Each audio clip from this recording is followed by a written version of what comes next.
Hi, I'm Shan Wu with a Under Color of Law hot take on the former president's appeal of his civil fraud judgment. So appellate courts and appeals can be fairly technical. I watched some of it today while waiting to go on air, not the entire thing. But I'm going to try and break it down for you into some very simple buckets here. A few of the arguments being made. First, Trump's lawyer tried to argue that really the case was barred by statute of limitations, meaning it occurred too long ago that the time limit had expired.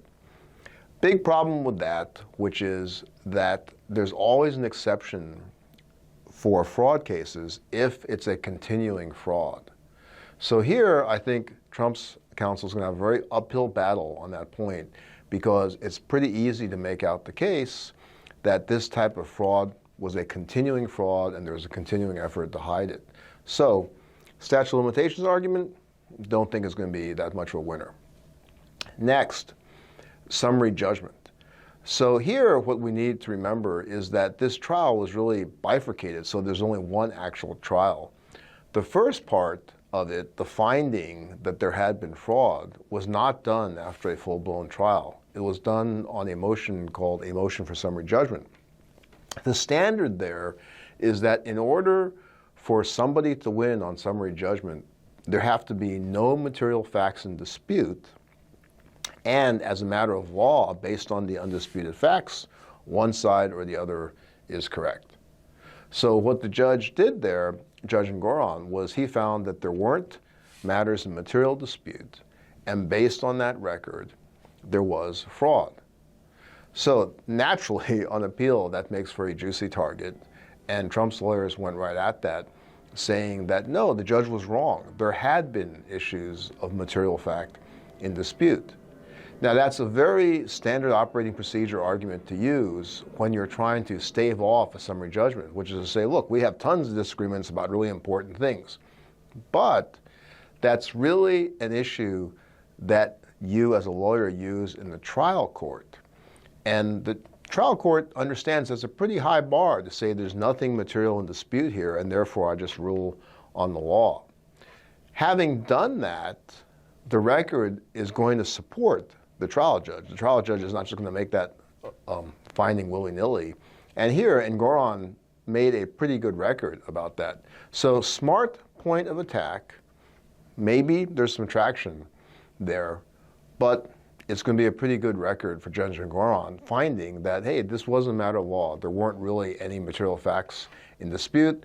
No question that prices were going up and down, values rather were going up and down, depending on whatever Trump wanted to do. So that's okay argument. Still don't think it's that strong. There was also a small tangent argument where the appellate lawyer representing Trump's lawyers who'd been sanctioned for basically frivolous, repetitive arguments, he also got up to argue. Didn't go very well for him, not because he got hammered on questioning, but because there are like no questions.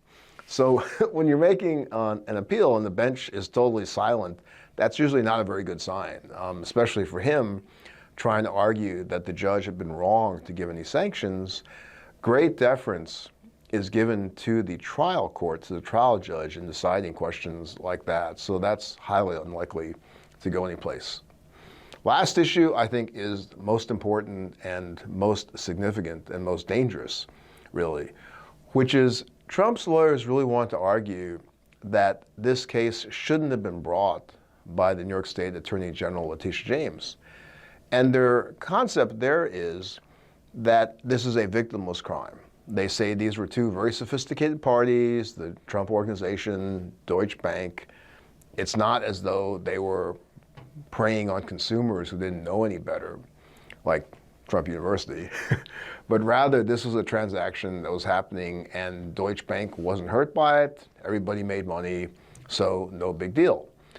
Obviously, the reason the Attorney General of New York brought the case is because it's a harm to the system, it's a harm therefore to the people of New York. If people can just lie and make up their valuations, they can have appraisals go up or down depending on what suits them that day, it really renders the system pretty meaningless.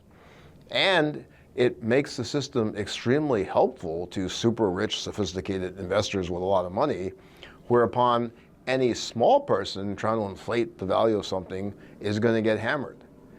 In that sense, I strongly think this is exactly the right type of case for an attorney general to bring. They're vindicating the rights of small folks and the way that the system's supposed to have integrity.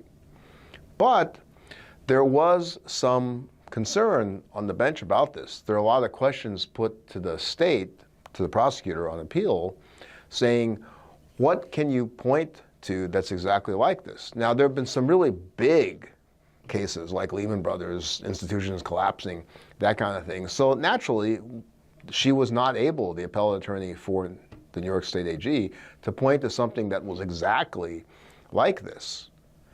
So there could be some weakness there. Now, nuanced point here is that Trump's lawyer, the lawyer for Trump, wasn't really saying that the case never should have started. I mean, he can't really make that argument. But he is saying that as the case was developed and investigated, in this kind of situation where, according to Trump, there's no victim, that it's not an appropriate case to bring. Now, I think that had some appeal to at least one or two of the appellate judges. But as a whole, I don't think they're going to make it over the hump on that argument, because the authorization given to an attorney general is pretty broad, and it really comes down to this old concept of prosecutorial discretion. It's within a prosecutor's discretion when to bring cases, when not to, so long as the case falls within the universe of the law.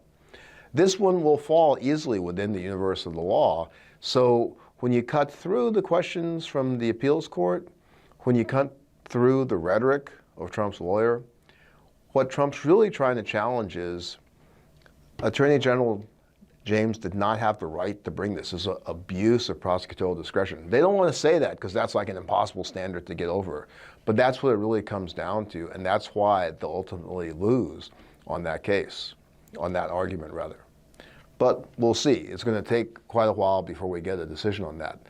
The one thing I do want to leave everybody thinking about here is something that the great reporter, friend of mine, Paula Reed, said today when I was on a panel with her. We didn't have very long to speak. But her point was, watching this hearing today, which was broadcast, is really a great argument for why you want to have cameras in the courtroom. So let's take a quick listen to what Paula had to say, and I'll talk to you right afterwards. I actually thought this was great. First of all, a plug for having cameras in courtrooms so that people can see how this works. I think this was extremely fair because there were questions about why Trump was charged. Can you point to any other times when you've brought a case like this? And really, she could not find an apples for apples comparison. But then there were also questions about, well, is there really any bar on the Attorney General doing this? And the answer seemed to be no. So I think it was great for people to see this process, see how fair this was. But it's unlikely we're going to actually get this decision before the election. So that's really critical because so many people want to buy into the rhetoric Trump has, not fair, he's being railroaded. When you broadcast something, people can see. And it's not a question of do they think, oh yeah, he did something wrong or he did nothing wrong. It's the process. You can see how fair and rigorous this process is. As Paula pointed out, his attorney gets to argue, the state gets to argue, the judges ask tough questions of everybody on both sides. It does not look like anything is rigged here. It looks like a very rigorous and fair process. And that is really the most important thing to get out to the country today, that there is a rigorous and fair process. And maybe even some of the people who really want to support Trump would see that and say, hey, you know, this does not look like a bad, unfair process. It looks like a process. On the federal level, we could use a lot more transparency there. No cameras in the federal courtroom. If the Supreme Court would allow cameras for their proceedings, people would really see what goes on there, what kind of questions are asked. And if you're looking at that process, it'll look like a rigorous one too.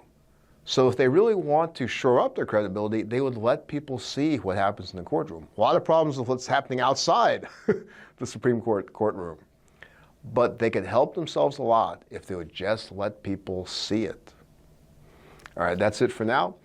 Keep those comments and replies coming. It's great to always talk to you, and look forward to the next time we talk. Love this video? Make sure you stay up to date on the latest breaking news and all things Meidas by signing up to the MeidasTouch newsletter at MeidasTouch.com/newsletter.